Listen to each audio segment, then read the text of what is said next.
Psychotechnologies live. All right. So I sent you a book, right? Yes, you did a long time ago, and I have finally gotten around to reading it. Uh-huh. And by reading it, I mean audiobooking it.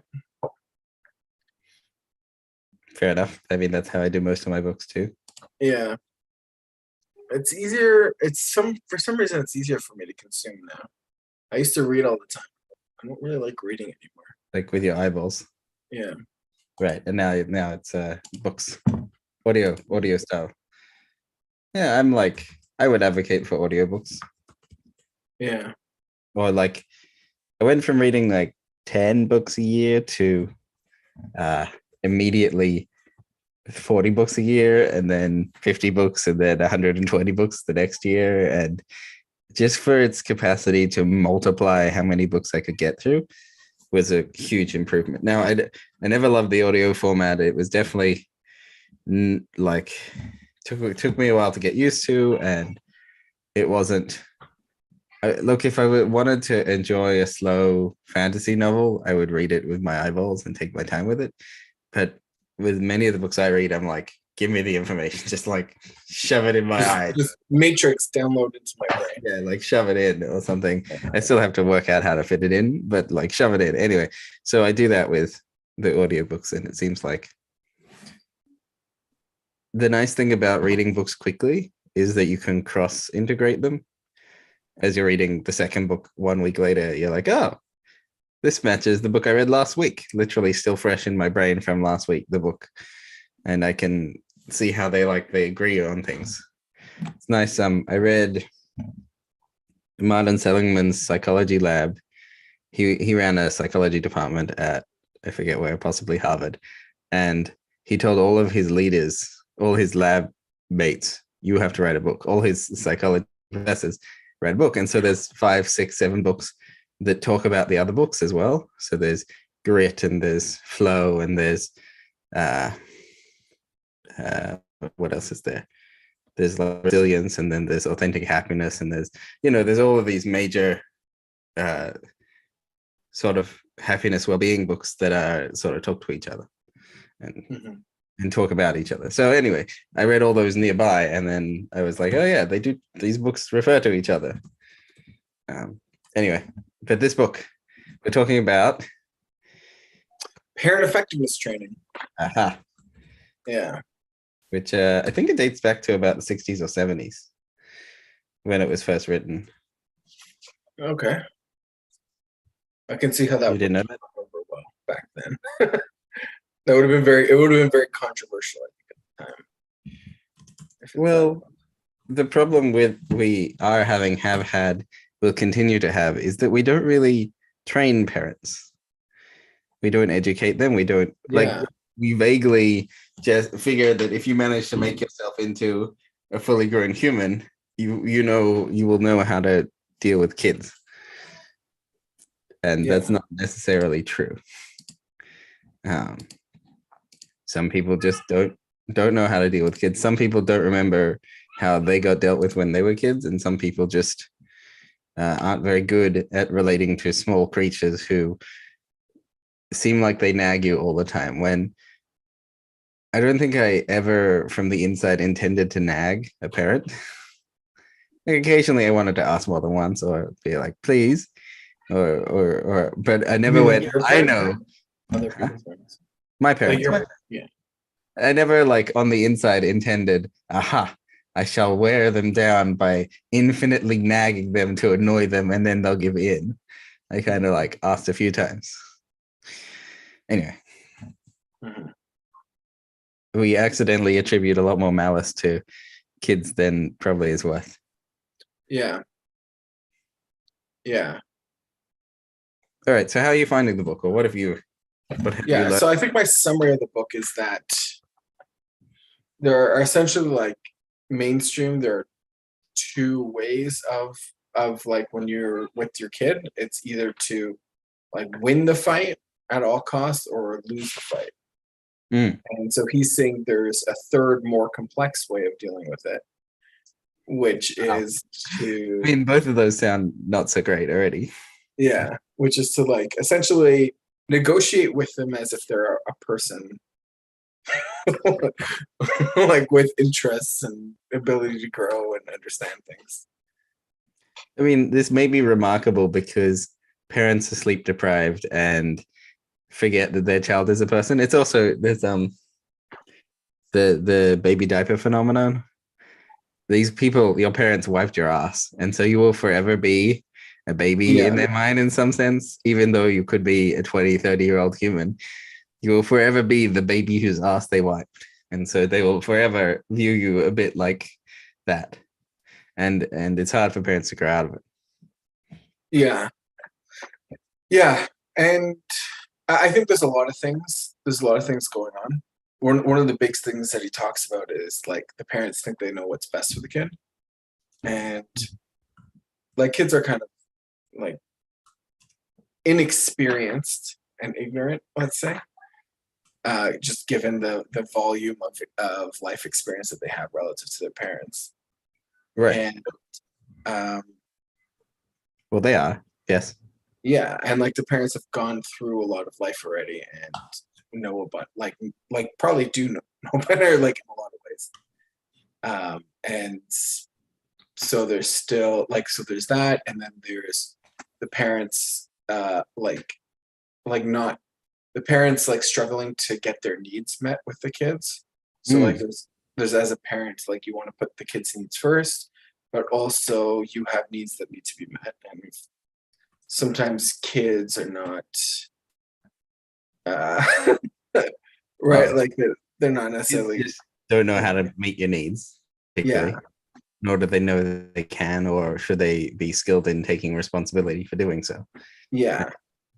And so like that one there's a lot of like parents sort of fronting where they play a character that they think they should be playing because that's what their parents played Mm. or that's what society tells them to do. um, and so there's a lot of like try to like be genuine with your kids, and if and like don't like necessarily enforce rules that are like, oh, because this is what society tells us or this is what should be done or things like that. Like if there's actually like if they're actually doing something that's problematic or like is a hardship on you, then share that with them. So like if they're using your tools and they're not putting them away, then share, hey, like he uses a lot of active listening. It's like a big one that he does. So well, sorry, that's the other side. So you would be sharing your like what it's like for you when you go to use your tools and they're not together, they're not put away nicely. Mhm. Another one is when the kids are going to come say stuff to you, so you want to use active listening. So they're This not is, I always mean, in context, active listening was not a thing in the before the right.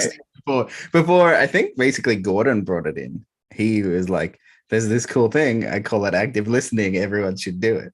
Yeah, You want to, which you say active listening, and I practically know what you mean. But yeah, I wonder if other people don't know what you mean. But it seems pretty universal in the culture that we now do something that we roughly call active listening. What yeah. do And it's almost silly. Like the thing is, like a lot of this stuff seems very silly to say because What like do you it's mean by active listening? Like, do you have? so active listening is you want to sort of hear what they're saying, where they're coming from, and then like, reflect that back. So I think a lot of parents, a lot of people in general, but like specifically because of this book, parents, they'll like they kind of you kind of just like they'll impulsively respond to things. Like, oh, I want to go to the beach. Like so he has an example of like the kid wants to go to the teenager wants to go to the beach for the weekend, and there's drugs at the beach and boys, and it's like parents are like, no, you can't go, right? So like the initial case is no, you can't go, and So then it's when they do like, parents win, right? huh? So child win would be child gets go, and parent win would be like, no, you don't go. Right. So I want to go, no, you can't go, and like there's like an impasse, right? Mhm. So like either the parent could be like, okay, whatever, I don't care, go get arrested. I don't give a shit, right? Like go get Make parents your own arrested. mistakes. I don't care. Or the parent can do like, no, you're not going. I'm the boss. I'm in charge, and like lay down the law. And so that's sort of like what it was like before. But then when you do the active listening, it's okay. Well, what is it like? Why is it that you want to go there? Like, what's attracting you there? Like, tell me more about the story. And then it turns out that the daughter wanted to go to the beach to work on her tan. She wanted to hang out with her girlfriend, like her friend is a girl, and she wanted to go somewhere with his boys. And so then they negotiated and they went to this other beach that didn't have drugs there. Hmm. And so the parents got to do a vacation. So they each did their own thing during the day, and then they came back at night to hang out for like family dinner or whatever. And so the parents kind of, get to like take her off the streets when they don't want her, like in that way where she's not going to be in that nightlife, but then she gets to do the things that she wants to do. So kind of the work it out philosophy. Yeah. So there's like through active listening. Yeah. So there's like a very much like very movement towards like negotiate with your kids and like try to get their needs met and try to get your needs met, which is like kind of silly to talk about. But if you've ever lived in the real world, then it's not that silly. Actually, like it's kind of important. It's kind of missed out a lot, I think. Because I think, like parents don't really know what to do. And like just speaking as a parent and like listening to this, there's a big part of like he talks about like letting your kid go, like letting them live their own life and be in charge of their own life. Which I think parents tend to feel like they need to control the kid to live the right life. Versus that sort of step back, like that codependence. It's like breaking kind of codependence where it's no, the kid is living their life. The kid is living their life, and like you're here to do a bunch of stuff. And he talks about like what powers parents do have. Like they can role model, you can build a relationship, you are still providing like food and shelter. So like already that's kind of big. And kids want to have relationships with their parents. He doesn't mention this in the book, but it is weird that he doesn't. But like a thing I've learned is like kids want to have a relationship with their parents. They like their parents and they love their parents and they want to like listen to them. And like, you know what I mean? Like they're a kid and they know they don't know what's happening. And they want advice and direction and stuff. I suspect the book is towards parents, not towards kids. And so he doesn't show in the kid perspective all that much because it's less important to his audience. Because they're parents. Yeah, it must be. Yeah, and it makes sense that you're saying it was written like, I guess that's 50 years ago now. Well, it's also that kids start out not being able to read. Like this was like probably a book I wouldn't have read until I was over 13. So no, this is for parents. I know, but if I even wanted to pick it up as a kid, it was like novel shaped. I wouldn't have hit it until I was older, like teenager at least. Right.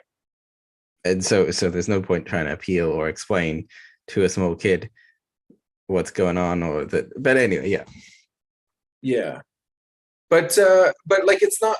I mean, like I don't think it's directed for like I use these techniques for my kid who's 1, but that's not who he's writing for. Like he's writing for.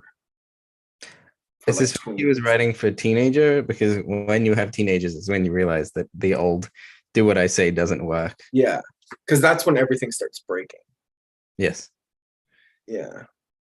I don't do that because it's not my philosophy of life. Like I don't want to.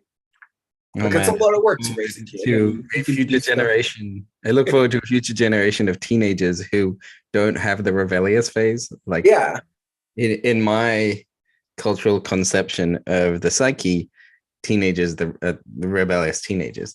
But I suspect that's partly because that was the embedded culture that we were taught. And I wonder if the future's teenagers won't do it in the same way. They won't be rebellious. Yeah, he talks about this. He says that teenagers don't rebel against parents. People rebel against systems that control their freedom. Humans have a desire for freedom. And so anytime that someone is restricting a human's right for freedom, they're going to fight that. I wonder if what's happening as a teenager is you're discovering new possible freedoms, and that's when you're like, oh, I want more.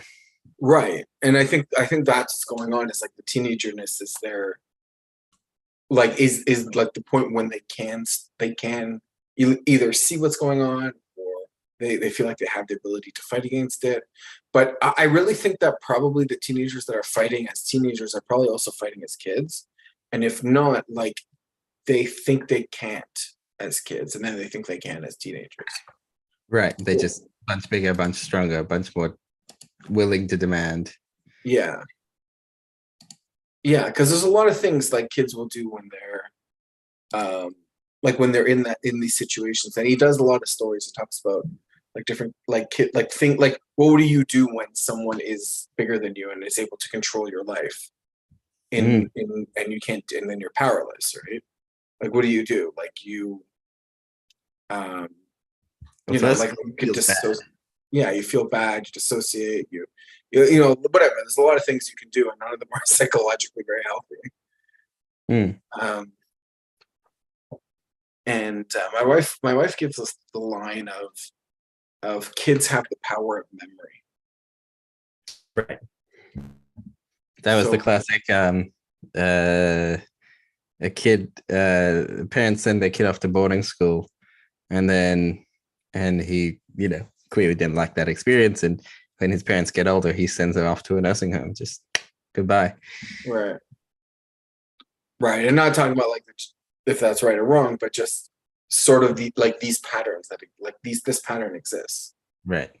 Right. Because like then when you get like, yeah, because like as we get older, like I'm going to be in power for a long time over my kid, but there will be a point where he's going to start having much more power. He's going to have power for me. But it's also like, if you want to set up your future for like kids, first of all, they're at least a 20-year commitment, or like 18. 18 they'll be. They're really a lifetime, but yeah, it's like minimum 20 years. And then after that, big 20 years. 20 years investing in a human being, like you're gonna probably want them to hang around in your life. So you might like set them up for liking you. Yeah. Say this like it's surprising. Yeah. Or like enjoying your company, or yeah. And I think that's the main thing, because like even now, like he doesn't even if I'm with him the whole day, like taking care of him, we don't spend the whole day together. Right? Like we went to the park yesterday, and like I was taking care of him the whole day, but like I wasn't actually with him. Like we were in the park and we're off doing our own things. Right? Because, you know, you need to like you don't want to be with your dad all day. Even if you like your dad, you don't want to like stay with him all day. Okay, so is there any major learnings from the book that you are like trying to implement, or you're taking away? So it's pretty repetitive. The thing I like about it is I feel like I have now justification for the way I raise him. Like you were already raising roughly in line with this theory. Yeah. But maybe it added a little bit more. Yeah, but I wasn't really able to like connect, because my wife is like, oh, when he gets a teenager, it's gonna be all this and that. And I'm like not really able to like connect to that story. Where I'm like, yeah, he's gonna rebel. Like, yeah, he's gonna rebel by like being independent. Like that's what he wants to be independent now. He's gonna want to be independent later. And it, you know, what that independence means is I think gonna shift it's obviously gonna shift as he gets older. But like if you're not trying to trap him, then it's not a rebellion. It's like co-creative. Right. Rebellion takes a very different, I mean, with a lot of psychological traits, there's like I'm gonna do the other side of the coin to them, which is that on the one hand, you could call it rebellion, but on the other hand, you might call it like strong self-determination. Yeah. Like that's good. That's something that's I think is like at least I can't. Well, wait. It's good as long as I'm okay with it. If As I'm long not as I okay guess with it, then I'm like, oh, it's the bad one. He's doing the rebellion one. That's really annoying. yeah, like if he's self-determined in like a self-destructive way. Yeah, that could be very bad. In fact, That I would know be people like problematic. that, and I'm like, oh, I'm worried for their futures. But Like I'm really gonna be a heroin addict. Like this is my dream in life. obviously, I'm not responsible for a bunch of those people, but they're like people I know. So I'm like, oh, well. But yeah, there are a lot of psychological traits. If it's a bad trait, there's probably a good flip side. The classic one is narcissism. Is like high self-worth, high confidence. Other ones are like, I mean, negative ones like obsessive compulsive is like really wanting to get things right, or Yeah. Yeah. So I think a big part of it is like he talks about and I definitely agree with is like stop restricting them on things that don't matter. mm, So it's like very much like I very much even if it's like silly or weird, right? Like we were at the park and he started like leaving the park yesterday. So it's like a park with all these playgrounds and like the path that goes through. And he started just like leaving. And I'm like, what? Like, where are you going? But then he wanted to play, like he wanted to go down, like he wanted to play down the hill, the grass, and like go through this tunnel. And there's like a storm drain mhm. that he went through, and I was like, uh... but then like I didn't really want him there, but like, am I gonna fight him? Like it didn't seem like worth fighting him. And there was like a bit of an older kid there, so I figured like they could help him to get stuff. Right. You did the judgment call, and you went, "This is not worth fighting for." Yeah, it's like the kind of thing like Well, you also decided if it was safe. Like if you really thought yeah, Storm yeah, Drain has an eel in the bottom that's going to bite his toes off, you probably would have gone like, "No, right, bad. right, Don't go in the storm drain." right, right. Like I'm looking, there's no animals. I didn't see any like needles or anything. There's like some pieces of garbage. He does like to pick up garbage, which I don't like. Well, fair enough. I guess I don't love the idea of a small kid picking up garbage all the time either. But maybe there's a healthy way to cultivate. Like, Yeah, I have this idea that interacting with people's psyches is like gardening, like trimming a tree, and there's a whole bunch of energy in there, and you can lop off a branch. But what you get when you lop off a branch is that you get leaves growing sideways. yeah. You get prune. You can prune. You can, well, but if you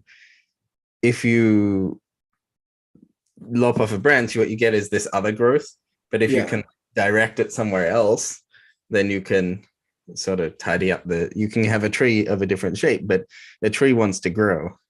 yeah, The only way to stop it from growing is to cut off its nutrients. yeah. So Really not healthy for a growing so psyche. yeah, so I do see parents do that where they like kind of like the kid has an urge and they don't let it manifest. Well, in some cases that's good. Like, don't cross the road, don't run across the traffic. It's like we do have to cut off that thing. We need to put Right, a right, firm boundary, and then later you'll realize that that was a good firm boundary. right.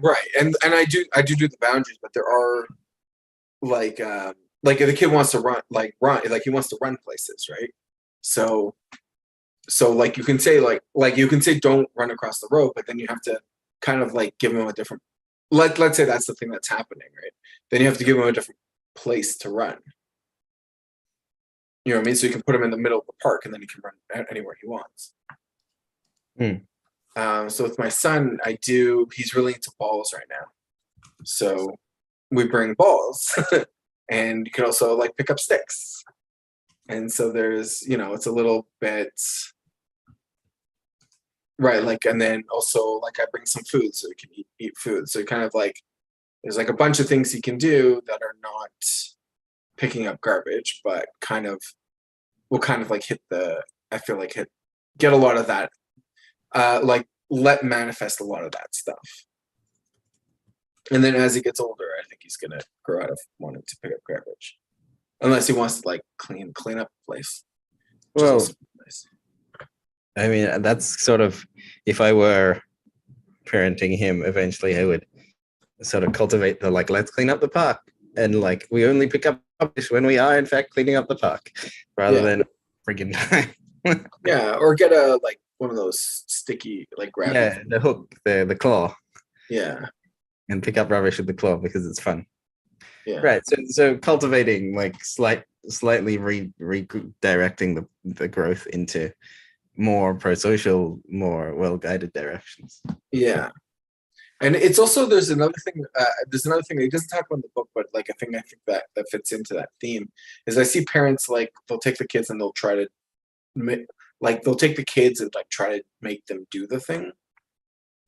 Like which is like they're like, oh, I want you to do this, so like I'll pick them up and like start moving their legs, versus like if I wanted to play with the ball, like I show him the ball, or I throw him the ball, or I throw the ball, right? So it's like there's something interesting, like I make something interesting happen, and then he wants to do that.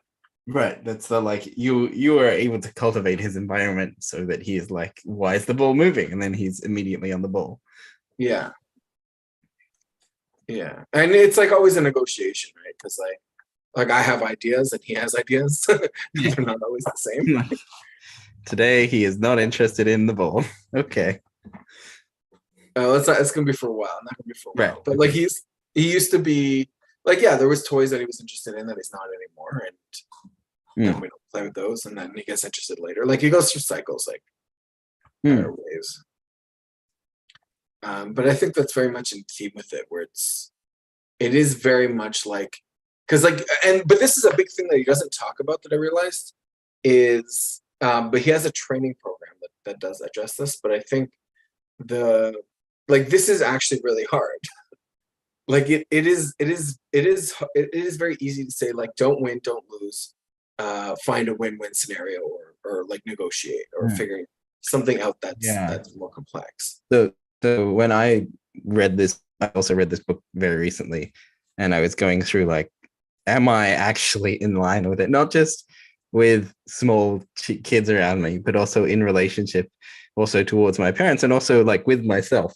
Do I do win-win with myself? And like, am I actually in line with this theory? And I realized that the one bit that I could probably do with a bunch of work on is in order to negotiate, it's not the other winning, it's not you winning, it's like something in between. You actually have to stay in conflict. Like you have to disagree with someone and then not like give up and not just like not be stubborn. You need to like stay there on the cusp, which I realized that I could do with some more work on staying on the cusp. And particularly, it's a hard place to stay because we just want to resolve the situation. We just want to get out of the like uncomfortable, because it is very uncomfortable, right? Because you don't know what's going. Like it's a tense situation. You don't know what's happening. Actually, having said that out loud, I realized that it's slightly more nuanced than that, because it's, if I'm winning, if I'm like stubborn, like I want to win this, right? Then it's easier to stay, and like it's actually easier to stay in the winning position, like I want to win, than it is to stay in the like I give up position. Like if I'm ready to give up, like so out of there, like yeah, it's fine. Like let's go this way. Like I don't care anymore. Like I'm out. Yeah. Right, which means that there's a counterbalance needed of like, I want to be winning, but winning from a gentle position, and I want to be losing from a really stubborn position, right? So that the like habitual response of winning and losing are like counterbalanced. Interesting. Yeah. So like this is like a meditative technique to stay in the negotiation, in like the negotiation edge. Right. Particularly like, yes. Like if I notice the other person feels very strongly about something, and I notice myself just like caving, I ideally want to slow myself down and make sure that I'm okay with this direction. Also, if if I'm very strong about the decision and I notice the other person caving, I want to slow them down and be like, hey, wait up. Are you sure? Right. Like you want to, yeah, like if you're winning too hard, you want to like pump the brakes a little. Right. And if you're losing too hard, you want to pump the brakes a little. And the Mm. brake pumping feels different depending on which one of those things you're doing. Mm. Right. But I've started to carry the philosophy of like try and slow it down, whatever it is, like the argument or the disagreement or the working it out. Try and slow down about it, because like literally try and spend a couple more seconds in between the things you say or the things that get said, because at the very least that will take some of the edge off the like real stubborn or the real the like horrible surrender, like I quit, I'm out. Gonna leave you to it. If I slow down, then at least maybe I have resource in the other directions, the other possibilities.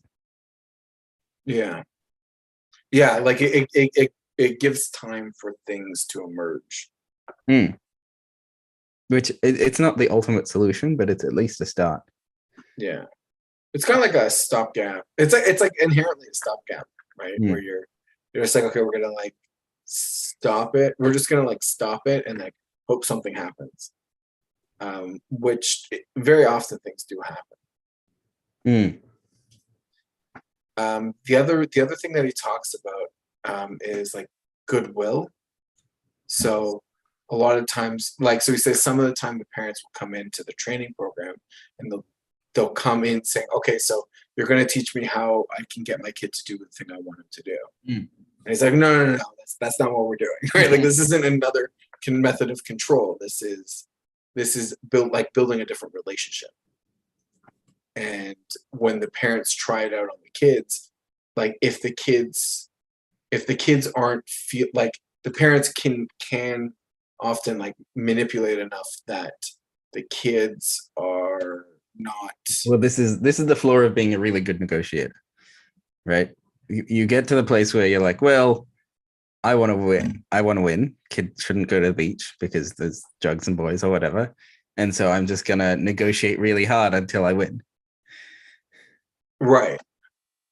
And like you can, but then you're just winning. You're just doing the thing you were doing before, just the like winning. you just got a new way of doing it. Mm-hmm. And you also poison the well. You poison your strategy. Yeah, and you wind up poisoning the well. And so like then the kids can tell, right? So like the kids will be there, and if there's like a lot of bad will, then it will be hard for the kid. Like it'll be much harder to bring the kids to the table. And then if you if you poison the well, then it's like if you do that a bunch, then they're just like it's just the same thing. Like you're just back to square one with different words. Which I definitely remember this stuff happening to me as a kid. Oh, for sure. I have like, as we're talking about this, I'm like, oh yes, there's my trigger. like it's my childhood right there. Like my parents were quite smart, well-reasoned, well-intelligent people in terms of like their parenting tools. But they definitely did a lot more winning than they did negotiating. There was some negotiating, but there was always winning. And like I can see it in my psyche even. The ways in which the patterns of my parents winning is now in my psyche. As like a mentally formative pattern.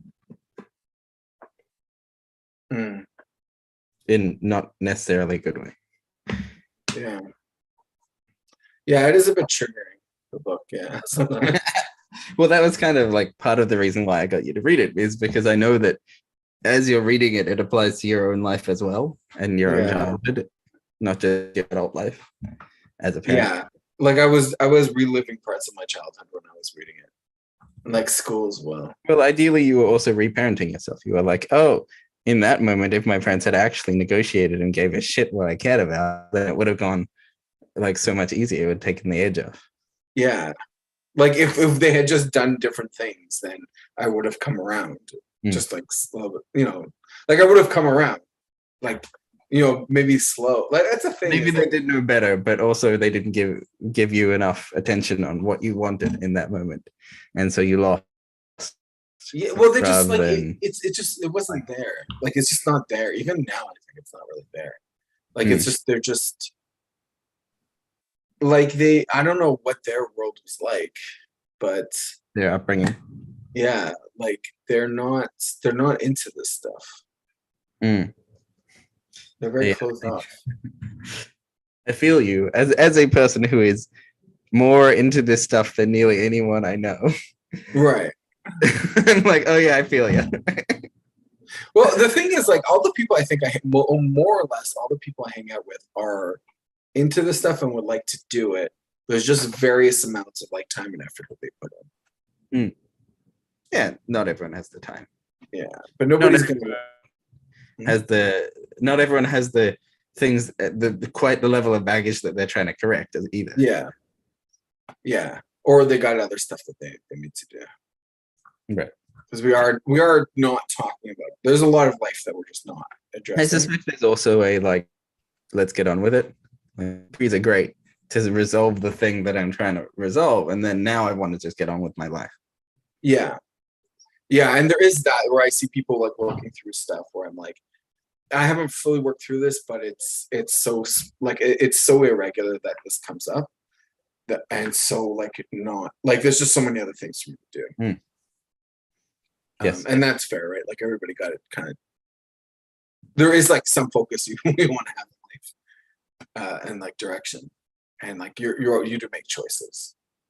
Well, I think I would use the phrase, the point of life is not to spend forever talking about it. Right. Do it. Yeah. And sometimes I have read hundreds of books about therapy, about meditation, and I do love talking about it nearly as much as I love doing it, but I actually prefer doing life. Yeah. I can. Yeah. Doing life, like it's interesting because we do. That is an interesting thing because we are sitting around talking about it as our YouTube channel, but like I do get annoyed when people sit around and talk about it. But I try and bring us to doing a bit as well, that we sit and we therapy eyes or we reprocess. So I mean, we're talking about our upbringings or our parents. And there's we're reprocessing, hopefully improving our reflection as we do it. Yeah.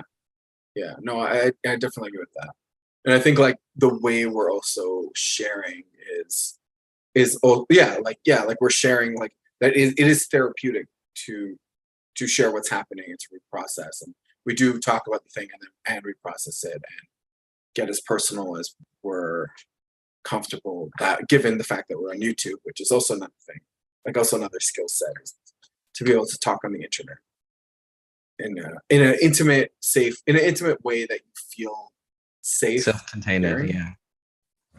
Yeah.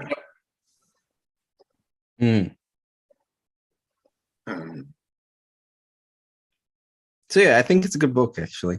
I'm surprised because I sometimes have this sense that books that are getting older, like I said, this on 60s or 70s, I think it was first published in 72 or something.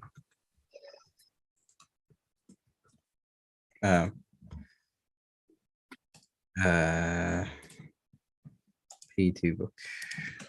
There is something interesting about like the older book is that like it does seem like there's a culture war that he's aware of and maneuvering around, but it's not the one that exists today. So like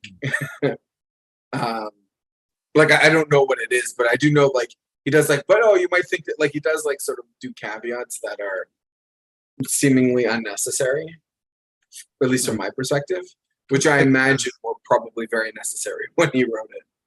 There was a version in 1970, so at least as far back as that.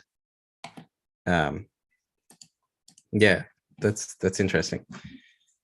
Yeah, and he doesn't talk at all about any of the culture. Like there's so much, like the way he's talking about it, he could easily tie it into today's culture war, but I guess because he wrote it 50 years ago, it's just different. It's like a different right. Yeah, I sometimes anticipate a 50-year-old book. Wow, 1920. It's 2022, so that puts Yeah. 1970 as 50 years ago. I think of 50 years ago as being outdated, but actually, it seems to still retain some relevance, which is exciting. There's a Yeah. couple other psychologists like Eric Berne, even like Wilfred Bion. Freud was. When was Freud? Freud is more than 100. Freud. Let's see. Shows. I just don't know. Died in 1939, and Right, but like his stuff would have been 39, so let's say 40, so that's 80 years ago. But most of his stuff would have been probably earlier. Yeah, I'm happy. wait. So Carl Jung did 1961. So another timeless world great of psychology. I still think like a lot of that stuff is like, it's interesting. Like I think it's out, like the prose is outdated, is what I would say, versus the ideas. Like the ideas are pretty timeless. Last call we talked about the book Men Are From Mars, Women Are From Venus, which is John Gray. And I think John Gray might still be alive. Born on 1948, still alive. Can you imagine publishing that book today?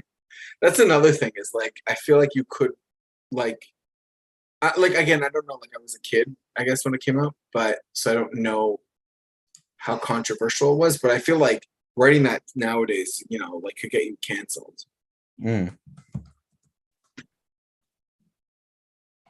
Oh, wrong John Gray. Okay, sorry, wrong John Gray. John Gray wrote Men Are From Mars, Women Are From Venus in 1992. I wonder how old he is.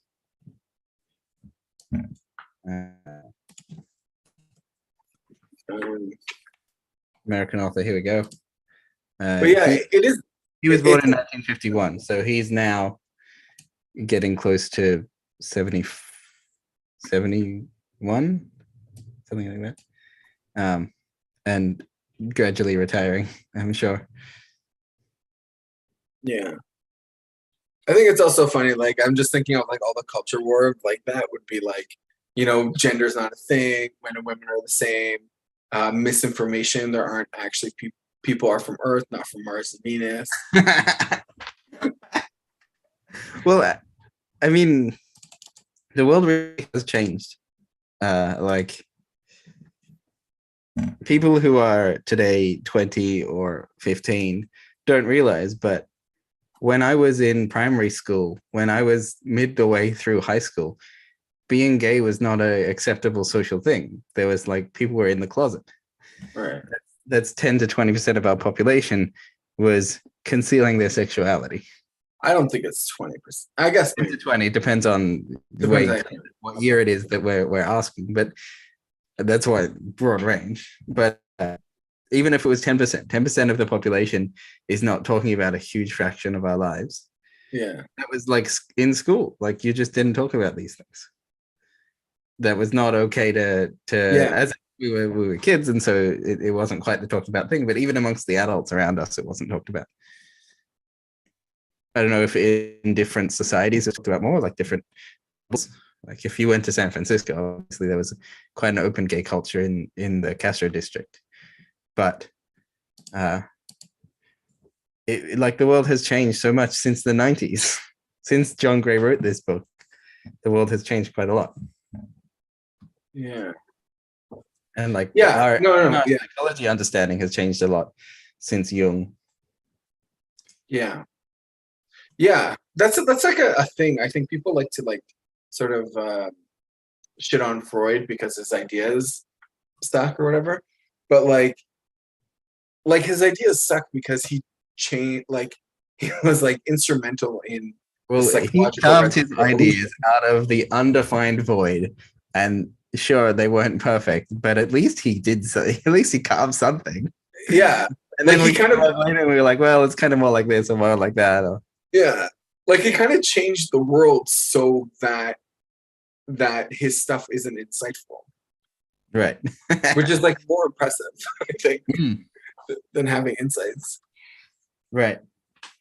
I mean, I'd like to do that. I'd like to do such a thing that well, it's kind of the dream that my insights are so well explained that everyone is like, oh, well, obviously we already knew that.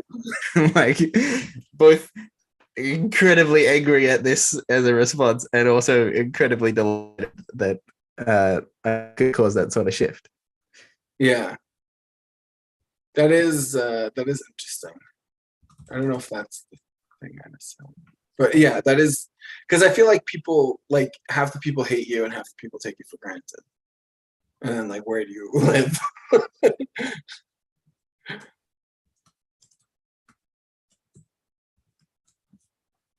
Mm-hmm. Yeah, for sure. It's like if you're able to write or to express yourself like eloquently and simply enough, it will be like you didn't say anything. Right. The West. Yeah.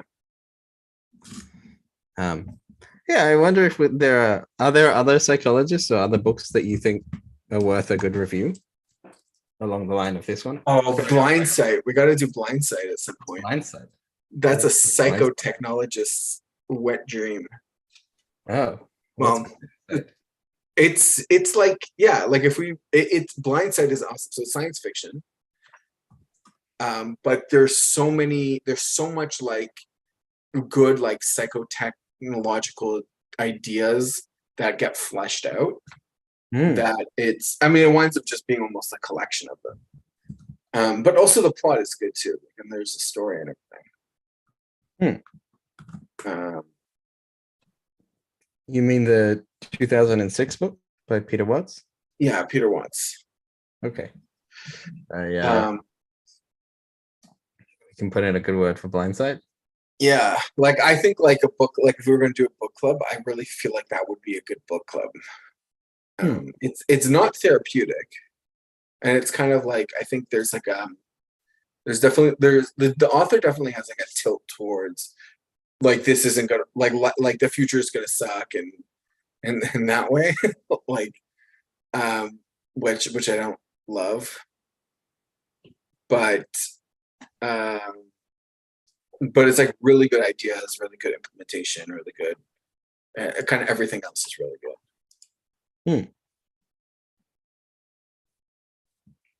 Okay, Psychotech. I feel like there's a couple other psychologists I could add to the list. There's a somatic therapist who I read about 5 books of. I'm trying to find his name. Guess it wasn't that year. Let's try this year. I'd be like review Jung, but even I don't understand Jung. Haven't read enough Jung. William F. Cornell. I've listened to a little bit of Jung. He's got a bit of a rigid perspective, I find. He's got really good ideas, and like he seems to have a good understanding of them and able to express them well. But it's kind of rigid, and it's like just not what I wanted. It's like not the like the rigid view is like I'm fine with people with rigid views if I like it. But it's a bit too intense for me. There was Eric Berne is a pretty interesting proposal. He was the father of a type of psychology we call transactional analysis. He wrote a book called Games People Play, and it kind of, this is also psychology of the 70s, back when anyone could sort of declare a psychological theory and make a name for themselves. He proposed that, and I've talked to you a little bit about this, that some people try and have very transactional relationships, like I'll be the parent, you be the child, and I demand things and you like resist. Classic, we're making silly games out of just trying to live our lives. So by transactional relationships, I always assumed that meant like an exchange versus like a fixed relationship, like done in a certain way. Right. So there is an exchange, but what it is more of a psychological exchange. Like I get to play the I'm better than you game, and then you get to play the like, oh no, I'm no good at anything. whinge, and then we both get to play our little pathologies around each other. And like the more I play mine, the more you lean into yours, and then we're like, why don't we like our relationship? But rather than I mean, the other way to think of transactional is like tit for tat. Like, I took you out for lunch, you now have to help me move house, Right. which is also not so healthy. Sometimes it can be. Some relationships can be transactional, but it's like my dentist. I go to my dentist, he treats me, I give him money for it. That's a transactional relationship. That's fine. But obviously can't live your life entirely that way. right, certain relationships should be kind of less transactional or more relational, More fluid, more flexible. Yeah. Anyway, that is hard because like that's where all the awkward space exists. as in like if you're like in connection with someone, in a relation with someone, and that relationship is evolving, and you don't know, like you don't have like a you don't know, you don't have like an archetype or a step-by-step guide to follow. Like that's like that gets awkward a lot. Because like, can I do this? I don't know. right. So Eric Berne, he's an interesting figure I'd explore. And then William F. Cornell that has written a textbook on transactional. So transactional analysis was a cool little nifty theory, and it like kind of had its up and then it like sort of died after. It didn't really have a long living tradition. Then it kind of got picked up, looks like in the late 90s, and people like leaned in a bit more because it seems a bit silly on the surface of like, oh yeah, games people play. Everyone plays games, but it's not a strong theory. But then if you lean into it, there is more there in terms of relational, transactional. That's a lot. They use that term a lot in meta modern, like post-rat. I guess that's where it's coming. I didn't realize that's where it's coming from. Which term? Transactional. Yeah, I mean it survived. I think maybe it's having a comeback more recently, because especially if we're like, let's cultivate our relationships, we're sort of leaning in. This is a thing I keep noticing. We're starting to reverse the pathologies, like the possibility like you can cultivate any type of relationship you want. And I'm leaning into a transactional style, like I'm going to be, let's say I want a relationship that is dedication on both sides, right? I'm going to like, that's my plan. I'm going to lean into that transactional. I'm going to do my part and expect you to do your part. And it kind of works that way, that if you lean in to a particular pathology with a particular intention, the other person will also lean in, and you'll probably start causing the thing to happen. Yeah. So we do have the capacity to create force on the other side of the relationship by things that we do, including like the shitty things we do. Like if I'm demanding of you, then you'll get defensive and demanding back. But if I do good, then chances are you'll do good back. Right.